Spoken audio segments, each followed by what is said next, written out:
Lieutenant Jessica Hayes slouched in her chair at NORAD's Quantum Defense Command, absently stirring her third cup of coffee. The graveyard shift monitoring Earth's orbital defense grid was usually mind-numbingly boring. Tonight was different. "Ma'am, we're picking up an anomalous signature at bearing 047, elevation 89 degrees.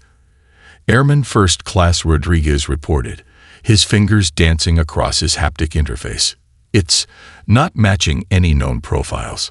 Jessica straightened, fatigue forgotten. "Show me." The main display lit up with a ghostly outline, barely visible against the star field. The object was employing some kind of stealth technology, but the quantum sensors were picking up subtle distortions in spacetime around it. "Run it against the test drone database," she ordered, though something in her gut told her this was different. The quantum interference pattern was unlike anything she'd seen before. "No matches, ma'am." And Rodriguez frowned. "It's changing course. Trajectory suggests it's attempting to enter lower orbit." Jessica's training kicked in. Unknown object with active stealth tech approaching Earth. That triggered at least 4 different security protocols. She keyed in her command authorization. "Initiating Challenge Protocol Alpha," she announced. The defense grid's eye would attempt to communicate with the object using standard frequencies. If it was a forgotten test drone or civilian craft, it would respond with appropriate codes. 30 seconds passed. No response. "Lieutenant," Rodriguez's voice was tense. "It's accelerating." Jessica took a deep breath. "Initiating containment sequence. Power up the QED array." The Quantum Entanglement Disruption Array was humanity's newest defensive weapon. Based on breakthrough research in quantum mechanics, it could theoretically disable any electronic system by disrupting its quantum states. So far, it had proved devastatingly effective in tests. "QED array at full power," Rodriguez confirmed. "Targeting solution acquired. Fire warning shot. 10 degrees port of target." A brief flash of light appeared in the tactical display as the QED pulse fired. The unknown object immediately changed course, demonstrating maneuverability that should have been impossible at its velocity. "That's not one of ours," Jessica muttered. "Combat protocol engage. Target the craft directly." The QED pulse struck true this time. The effect was immediate and catastrophic. The object's stealth field collapsed, revealing a sleek, silvery craft unlike anything in Earth's arsenal. Its hull seemed to ripple like mercury before breaking apart into dozens of pieces. "Direct hit," Rodriguez exclaimed. "Target neutralized." Jessica was already sending alerts to Space Force Command and the Joint Chiefs. Whatever they'd just shot down, it wasn't human technology. The implications made her head spin. "Track the debris," she ordered. "I want recovery teams on every piece larger than a coffee cup." In high orbit, hidden behind quantum stealth fields far more sophisticated than their destroyed probe, the Galactic Council's observation team watched in stunned silence. "Impossible." First observer Zixtal whispered, his sensory tendrils writhing in agitation. "They're centuries away from achieving space superiority. Their largest habitat is barely in orbit. They're still using primitive chemical propulsion. And yet, second observer Narith noted, they just disabled our most advanced stealth probe with technology we believe to be theoretical. The quantum interference pattern they used. I've never seen anything like it. The Council must be notified immediately," Zixtal decided. "This changes everything. A pre-FTL civilization shouldn't have this level of quantum manipulation technology. It defies all known development patterns." As the observers prepared their emergency report, Lieutenant Hayes was organizing recovery teams, unaware that she'd just announced humanity's presence to the galaxy by demonstrating the impossible, a weapons system that even the most advanced civilizations hadn't perfected. She took another sip of her now-cold coffee and began drafting her incident report. "Unknown drone neutralized during routine orbital defense test," she typed, then deleted it. How exactly does one report shooting down something that shouldn't exist? Dr. Marcus Taylor squinted through his quantum microscope at the twisted piece of metal on his lab table. After 3 days of continuous analysis, he still couldn't believe what he was seeing. "Run the quantum signature scan again, Dr. Peterson," he called out to his assistant. "And this time, let's push the resolution to maximum." The debris from the test drone incident was proving to be the most fascinating material he'd ever encountered. The atomic structure seemed to shift and realign itself even as they watched, defying every known law of physics. "Sir," Peterson's voice cracked with excitement, "you need to see this. The quantum entanglement patterns. They're self-organizing." Marcus rushed to the main display. The holographic projection showed complex geometric patterns forming and dissolving at the subatomic level. It was like watching a living mathematics equation. "It's not just advanced technology," he muttered, running his fingers through his already disheveled hair. It's like they found a way to program reality itself." His secure phone buzzed. The third call today from the Pentagon. He ignored it. They'd get their report when he actually had something concrete to tell them. High above Earth's atmosphere, another assessment was taking place. Senior xenoanthropologist Krival adjusted her sensory apparatus as she studied the planet below. Her research team had been observing Earth's military installations for the past week, and nothing made sense. "Report summary," she dictated. "Human civilization presents a profound developmental anomaly. Their quantum manipulation technology exceeds Class 9 parameters, yet their space travel capabilities remain at Class 2. They possess energy weapons that could theoretically destabilize a small moon, but their most advanced colony is a primitive orbital station requiring constant resupply." Her assistant, junior researcher Peltak, interrupted with new data. "Senior, we've detected another weapons test. They're using quantum entanglement for missile guidance systems." Krival's appendages rippled with concern. Most species discovered quantum entanglement after developing FTL travel, using it primarily for communication. Humans had somehow weaponized it before even establishing a permanent lunar base. Back in his lab, Marcus was finally getting somewhere. He'd isolated a stable fragment of the debris and managed to activate what appeared to be its power source. The energy signature was unlike anything he'd ever seen. "Dr. Peterson, are you recording this?" He carefully manipulated the controls on his quantum interface. "The material isn't just conducting energy. It's actively generating it from quantum fluctuations in spacetime." "But that's impossible," Peterson protested. The energy requirements alone would. A sudden surge of power interrupted him. The fragment began to glow with an ethereal blue light, and every quantum sensor in the lab went haywire. In orbit, Krival's instruments detected the energy spike. "By the first stars," she whispered. "They're reverse engineering our technology already." "Should we intervene?" Peltak asked nervously. "The Council protocols for handling developing civilizations clearly state." "The protocols never anticipated this." Krival cut him off. "A species developing Class 9 weapons technology while still burning chemical fuel to reach orbit. It's unprecedented." Marcus stared at the results flooding his screens. The implications were staggering. This wasn't just advanced technology. It was proof that everything they thought they knew about quantum physics was just scratching the surface. His phone buzzed again. This time, he answered it. "Dr. Taylor." The stern voice of General Richards filled his ear. "Please tell me you have something." Marcus looked at the glowing fragment, then at the energy readings. "Sir, I think we need to rewrite every physics textbook on Earth." And he hesitated. "I don't think this was one of our test drones." In orbit, Krival finished her report to the Council. Final assessment. Human civilization represents an unprecedented threat/opportunity paradigm. Their warlike nature has driven them to develop technologies that peaceful races never considered necessary. Recommendation: immediate diplomatic contact before they adapt their quantum weapons technology for space travel. She looked down at the blue-green planet below. May the first stars help us all if we handle this wrong. Colonel James "Buck" Reynolds stood before the UN Security Council, his weathered face illuminated by the holographic display of the alien debris analysis. The room was dead silent. "Ladies and gentlemen," he began, "what you're looking at isn't just advanced technology. According to Dr. Taylor's team, it's proof that we've accidentally stumbled onto something the rest of the galaxy considers theoretically impossible." The Chinese representative leaned forward.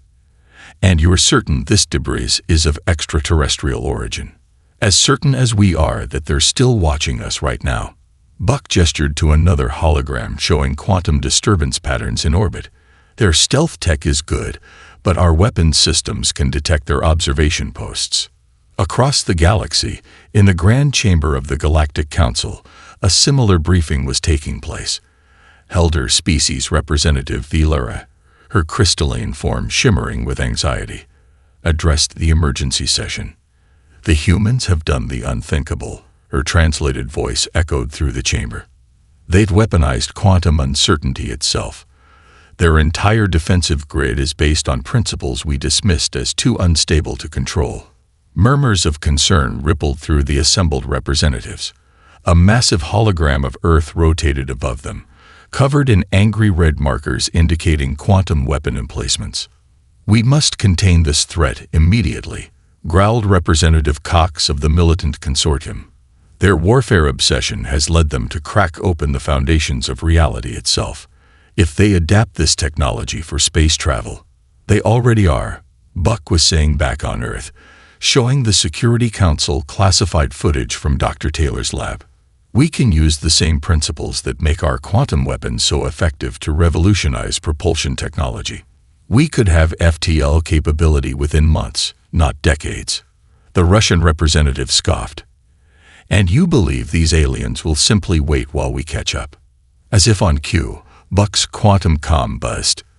The message made his blood run cold. In the council chamber, Vilera was reading the proposed containment resolution.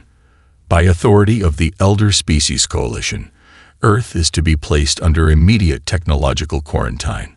No contact, no trade, no technological exchange of any kind until they can demonstrate peaceful intentions and responsible development practices."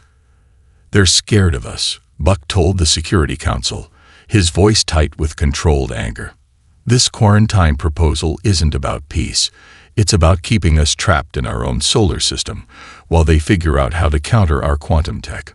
Representative Cox was still arguing for harsher measures. "These humans developed planet-killing weapons before they even reached their moon. Their entire history is written in warfare. We cannot risk." "Point of order," interrupted a new voice. The chamber fell silent as ancient observer Ix, oldest of the elder species, emerged from their meditation trance. Their energy form pulsed with ancient wisdom. "We fear what we do not understand." X's thoughts resonated through the chamber. "But consider, have any of us ever tried to weaponize quantum uncertainty?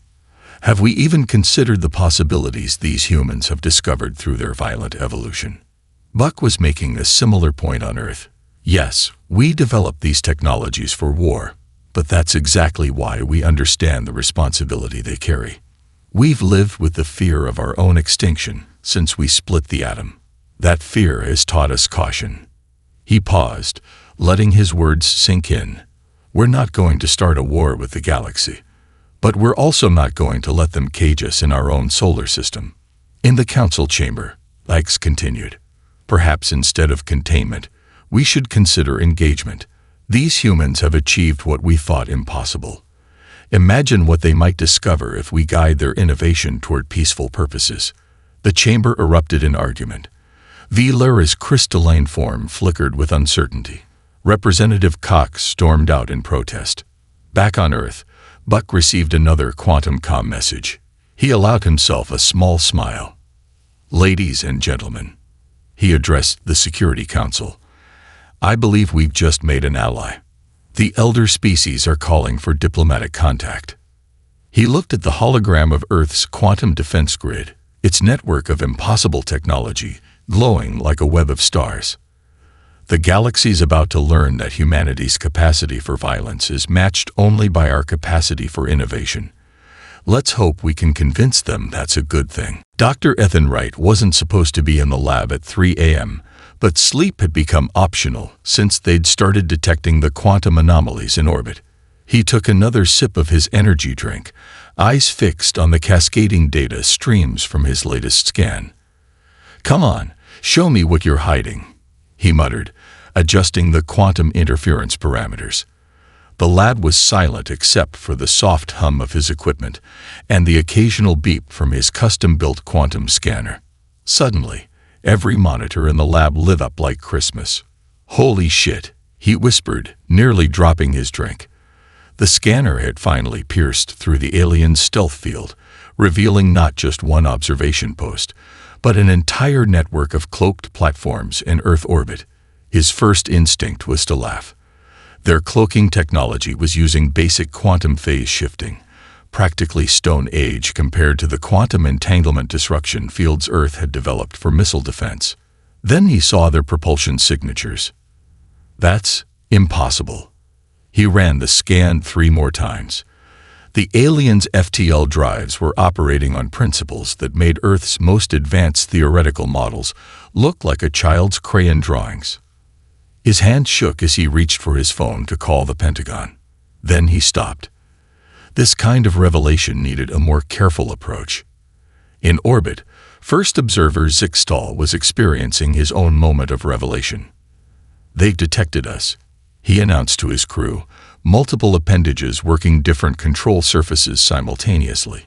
"Their quantum scans just penetrated our stealth field." Second observer Nareth checked their sensors. "Impossible. Our phase-shifting technology is completely inadequate against their detection systems," Zixtal interrupted. "But they're not raising their defense grid. They're just watching us." Back on Earth, Ethan had called in Dr. Marcus Taylor and Colonel Reynolds for an emergency briefing. They stood in his lab, staring at the holographic display of Earth's orbit, now showing dozens of alien observation platforms. "So here's the ridiculous part," Ethan explained, pulling up comparative sensor data. "Their stealth tech is like comparing a paper airplane to an F-35. But their space travel technology." He shook his head in amazement. "We're the paper airplane there." "How bad?" Buck asked, his face grim. "Their slowest ships move faster than our theoretical maximum speed for FTL travel," Marcus answered, studying the data. "Their power generation systems operate on principles we haven't even discovered yet. But we can detect them," Buck noted. "And our weapons can affect their technology." "That's the real kicker," Ethan grinned, pulling up another display. "Look at their quantum shielding. It's designed to stop energy weapons, particle beams, even conventional explosives. But they have absolutely no defense against quantum state manipulation because they never thought to weaponize it." In the observation platform, Zixtal was reaching a similar conclusion. "Their entire defensive doctrine is based on principles we considered too unstable to utilize," he reported to the Council. "They've mastered quantum manipulation not through careful scientific advancement, but through desperate military innovation." Back in the lab, Buck was already on a secure line to the Joint Chiefs. "We need to keep this quiet," he ordered. "No defensive movements, no obvious changes in our orbital patrol patterns. Let them think we haven't noticed them yet." "Why?" Ethan asked, still scrolling through the sensor data in fascination. "Because right now we have the element of surprise," Buck explained. "They think we're primitives who accidentally stumbled onto advanced weapons technology. Let's keep it that way while we figure out how to adapt our quantum systems for space travel." Marcus nodded slowly. "Their FTL principles could be compatible with our quantum manipulation technology, if we could combine the two." "Exactly," Buck smiled. "They're about to learn that humans don't just excel at making weapons. We're pretty good at turning weapons into tools when we need to." In orbit, Zixtal watched Earth's defense grid shifting subtly, its quantum interference patterns adjusting in ways his sensors couldn't quite track. He had a sinking feeling that the humans weren't nearly as blind to their presence as the council hoped. The game of technological cat and mouse was about to begin, and nobody was quite sure who was the cat. Captain Emily Martinez ran her hand along the deliberately weathered control panel of the CSS Pioneer, Earth's first official contact vessel. The ship was a masterpiece of misdirection, a carefully crafted facade of primitive human technology hiding cutting-edge quantum systems. "Status check," she called out to her crew. "How's our outdated engine signature looking?" Lieutenant Sarah Cooper, their quantum systems specialist, grinned from her station, pumping out enough electromagnetic interference to convince anyone we're running on fusion drives. The quantum core is completely masked. The Pioneer was humanity's greatest deception, a wolf in sheep's clothing, designed to look like humanity's best attempt at space travel while concealing technology that could reshape reality itself. In high orbit, First Observer Zixtal watched the human vessels approach with a mixture of amusement and concern. They're using magnetic containment fields that would barely contain a child's science project, he reported to the council. Yet their ship design is oddly efficient. Primitive but clever, Ancient Observer X commented, their energy form pulsing thoughtfully. Perhaps this indicates their readiness to learn. Back on the Pioneer, Emily received the final coded transmission from Earth Command. "Remember, Captain," Buck's voice crackled through the quantum-shielded comm, "you're just a simple human captain making first contact." Wide-eyed, enthusiastic, and completely unaware of their observation posts. "Copy that, Colonel," Emily replied, suppressing a smile. "Time to show them how charmingly primitive we can be." The alien diplomatic vessel dwarfed the Pioneer, its sleek hull gleaming with advanced technology. Emily had to admire their aesthetics, even as her quantum sensors detected vulnerabilities her ship's hidden weapons could exploit in seconds. "Beginning docking procedures," Sarah announced, deliberately fumbling with the controls just enough to seem inexperienced. "Using standard chemical thrusters." The alien vessel's docking beam caught them, guiding them in smoothly. Emily could practically feel their patronizing amusement at humanity's basic technology. Inside the alien ship, diplomatic overseer Valera watched the humans through multiple sensor arrays. "Their ship design is remarkably crude," she noted, "yet they managed to achieve stable orbit and controlled maneuvering.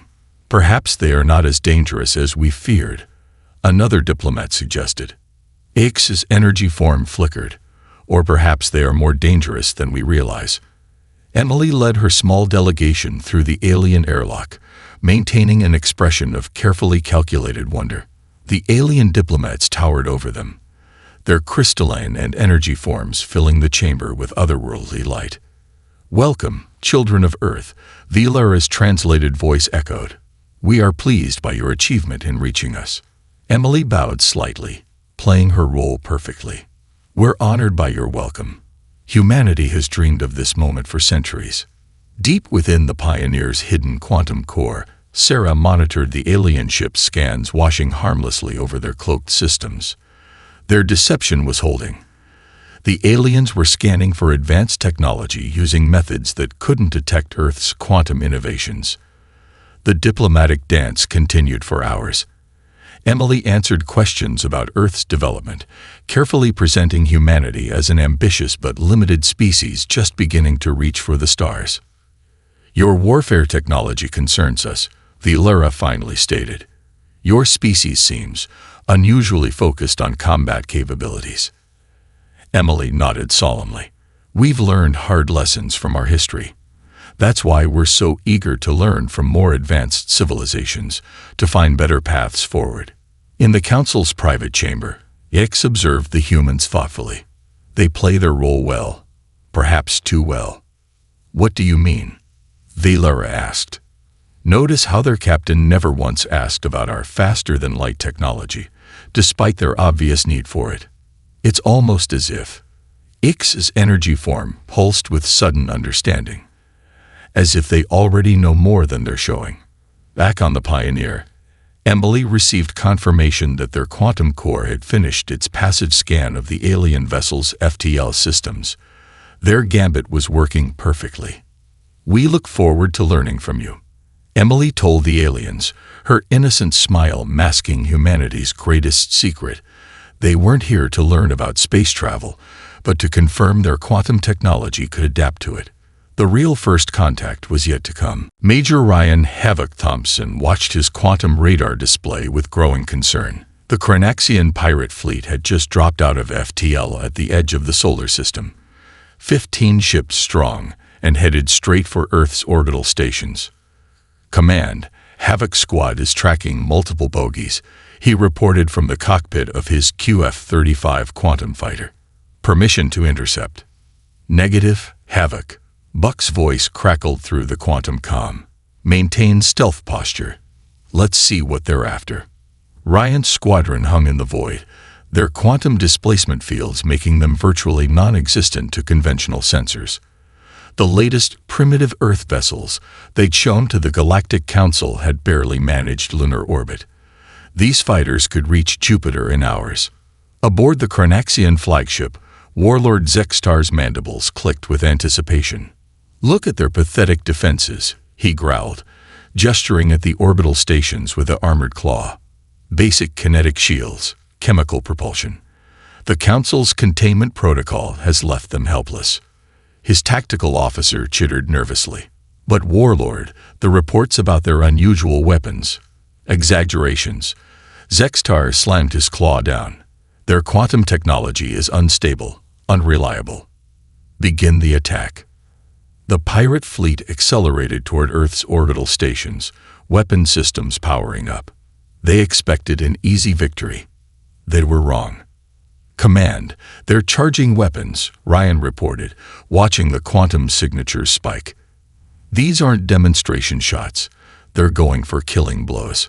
Buck's response was immediate. "All units, Protocol Echo is now in effect. Havoc Squad, you are weapons-free. Show them what humanity's been hiding." Ryan allowed himself a grim smile. "Havoc Squad, light 'em up. Quantum cores to combat power." The space around the pirate fleet suddenly warped as 6 QF-35s dropped their stealth fields. The fighters' quantum drives created localized bubbles of distorted spacetime, letting them move in ways that violated every known law of physics. "What in the void?" Zextar roared as his sensors went haywire. Where did they? The first quantum strike hit his flagship's shields like they didn't exist. The quantum-entangled projectile simply appeared inside the shield perimeter, its state already linked with the ship's critical systems. "They're weapons," his tactical officer screamed. "They're not reading as weapons at all. They're changing the quantum state of our systems." Ryan's squad moved like ghosts through the pirate formation. Their fighters danced through space on quantum fields, striking with weapons that didn't so much destroy as rewrite reality itself. "Target their FTL drives first," Ryan ordered. "Don't let them escape to warn others." A Cranaxian cruiser tried to raise its advanced shields. The quantum strike passed through them effortlessly, causing the ship's power core to exist in two states simultaneously, on and off. The resulting cascade failure turned the mighty vessel into an expanding cloud of debris. In the Galactic Council's emergency session, the observers watched in horror and fascination. "Impossible," Vilera whispered. "Their fighters are using quantum manipulation technology we deemed theoretical. The power requirements alone should be impossible." Ancient Observer EX interrupted. "Just like their weapons. Perhaps it's time we admitted we underestimated these humans." The battle, if it could be called that, lasted less than 10 minutes. 13 Cranaxian ships were disabled or destroyed. 2 managed to limp away on conventional drives, their FTL systems quantum-locked into inoperability. "Command, threat neutralized," Ryan reported, his fighter hovering over the disabled Cranaxian flagship, requesting instructions on survivors. Buck's response came after a brief pause. "Bring them in, Major." I believe it's time for some honest conversation with our galactic neighbors about humanity's actual capabilities. Inside his crippled flagship, Warlord Zexstar stared at the quantum fighter visible through his bridge window. Its sleek form seemed to bend reality around it, a testament to technology his people had never even dreamed possible. The containment protocol, he realized too late, wasn't to protect the galaxy from them. It was to give them time to perfect their technology without interference. The galaxy was about to learn that humanity's greatest deception wasn't hiding their weapons. It was hiding how far those weapons had already evolved. Dr. Amanda Cooper stood before the assembled Galactic Council, her holographic presentation showing the quantum state manipulation that had so thoroughly defeated the Cranaxian pirates. The vast chamber was silent, hundreds of alien species fixated on her explanation. "What you witnessed wasn't just a weapons system," she explained, highlighting the complex quantum equations floating beside her. "It's a fundamental reimagining of how reality can be manipulated at the quantum level." A Thoraxian scientist raised one of their sensory appendages, but the power requirements for such manipulation would be impossible. Amanda smiled. "That's what we thought too, until we stopped trying to control quantum states and started working with them instead." In a secure lab several levels below, Dr. Marcus Taylor and a team of alien scientists were examining one of the QF-35's quantum cores. The aliens' instruments could barely comprehend what they were seeing. "Your species," senior researcher Valthak observed, his crystalline form flickering with excitement, approached quantum mechanics backwards from every other known civilization. Marcus looked up from his data tablet. "How so?" "We all discovered quantum effects through space travel research," Valthak explained. "The need to bend spacetime for FTL travel led us to quantum manipulation. But you discovered how to manipulate quantum states first, then applied it to spacetime itself." Back in the council chamber, Amanda was addressing the security concerns. "Yes, we developed this technology for military purposes," she acknowledged. "Our history of conflict drove us to explore options other species might have considered too dangerous or unstable. And that's precisely why you cannot be trusted with it." A Cranaxian representative burst out, mandibles clicking furiously. "Your species turns everything into a weapon." Ancient Observer X's energy form pulsed with unexpected amusement. "Did they?" Their first demonstration of this technology wasn't an attack, but a defense. They had these capabilities for years before we even detected them. In the lab, Marcus was showing Valthak something that made the alien scientist's crystalline structure vibrate with shock. "These quantum state changes," Marcus explained, "they're not just weapon effects. Watch what happens when we apply the same principle to propulsion." The test chamber lit up as a small probe demonstrated the capability to exist in multiple points in space simultaneously, effectively teleporting through quantum state manipulation. "By the first stars," Valthak whispered, "you've done it. You've found a way to merge quantum weapons technology with FTL principles." Amanda was reaching the same point in her presentation. "Our quantum manipulation technology isn't limited to combat applications. We've already begun adapting it for everything from space travel to energy production, medical technology to environmental restoration." She pulled up a new hologram showing a quantum-powered terraforming system. "Imagine being able to alter the quantum states of an entire planet's atmosphere, transforming it from toxic to breathable in months instead of centuries." The council chamber erupted in excited discussion. Species that had feared humanity's weapons now saw the potential for solving problems that had plagued their civilizations for millennia. In the lab, Marcus and Valthak were running simulations that made both their species' previous models look primitive. "Your weapons research," Valthak noted, "has accidentally unveiled quantum principles we never even considered. You approached the problem with no preconceptions, no established theories to hold you back." "Sometimes," Marcus replied, "the most dangerous path leads to the most impressive discoveries." Amanda concluded her presentation with a proposal that made the council hold its collective breath. "Humanity offers to share our quantum manipulation technology freely. she announced, with one condition, that it be used for peaceful advancement first, weapons last. We learned the hard way that innovation born from conflict needs to be balanced with wisdom. Ancient Observer Orcs moved forward, their energy form bright with approval. You understand, then, why we feared your development path. Amanda nodded. Just as you now understand that sometimes the most unstable path can lead to the greatest breakthroughs. We had to master quantum chaos before we could bring quantum order. The galaxy was beginning to realize that humanity's warlike nature hadn't just created new weapons, it had forced them to understand the fundamental nature of reality in ways peace never could. And that understanding was about to change everything. Major Ryan Thompson stood at the viewport of Quantum Station Alpha, Earth's first faster-than-light spaceport, watching vessels from a dozen alien species dock using human quantum drive technology. 6 months after the Carnaxian incident, humanity's weapons had transformed galactic civilization. Still feels strange, doesn't it? Captain Emily Martinez joined him at the window. Seeing our quantum cores being used for commerce instead of combat. Ryan nodded, observing a massive cargo hauler phase shift into normal space, its human-designed quantum drive allowing it to carry 10 times the cargo of conventional ships. Hard to believe that just half a year ago, we were hiding our capabilities, he replied. Now we're teaching the galaxy how to bend reality.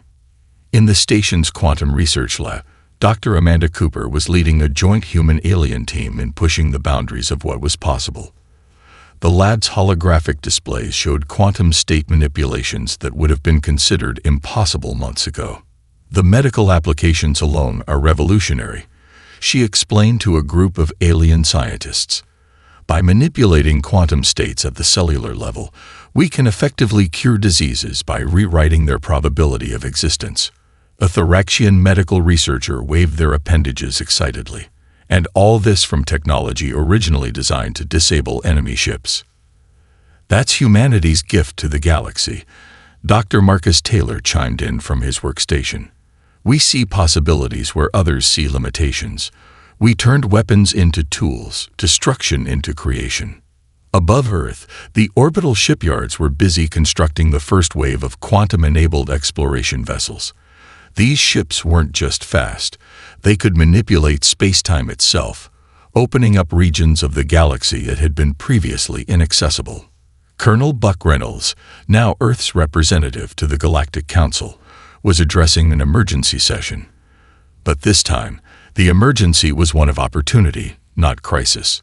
The Quantum Corridor Network is now operational, he announced, showing a map of the new FTL travel lanes. Using modified versions of our quantum weapon technology, we've established stable pathways that reduce interstellar travel time by 90%.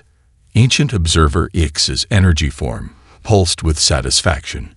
And to think we once feared this technology. Humanity has shown us that even the most destructive innovations can lead to the greatest advances.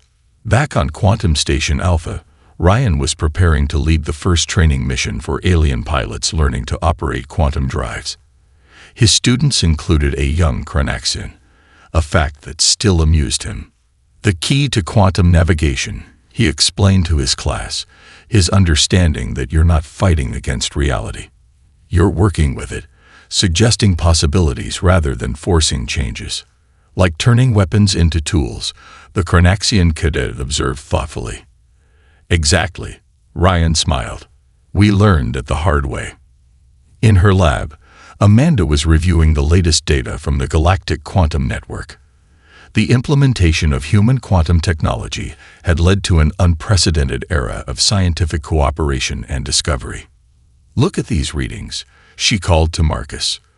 The Thoraxians have combined our quantum manipulation techniques with their crystalline technology. They're achieving efficiency rates we thought were theoretical. Marcus grinned. And the energetic species have figured out how to use our quantum state manipulation for direct energy matter conversion. No more resource shortages. On the station's observation deck, Emily watched a flower of light plume in space as another quantum ship emerged from FTL. The sight still filled her with wonder. We spent so long hiding our capabilities, she mused. Now they're changing the galaxy in ways we never imagined. That's the real evolution, Ryan replied. Not just in technology, but in understanding. We learned that the same principles that make a weapon effective can also drive innovation, exploration, and healing. As if to emphasize his point, a massive hospital ship glided past the station, its quantum-enhanced medical systems capable of treating conditions once thought incurable. The galaxy had evolved, not through conflict, but through the understanding that came from it. Humanity's strange path. Developing quantum weapons before space travel had led not to destruction, but to a revolution in how civilizations approach the very fabric of reality. And somewhere in the vast chamber of the Galactic Council, ancient observer Yix watched with satisfaction as the species they had once feared became the architects of a new age of discovery. Sometimes, they reflected, the most dangerous path leads to the most beautiful destination.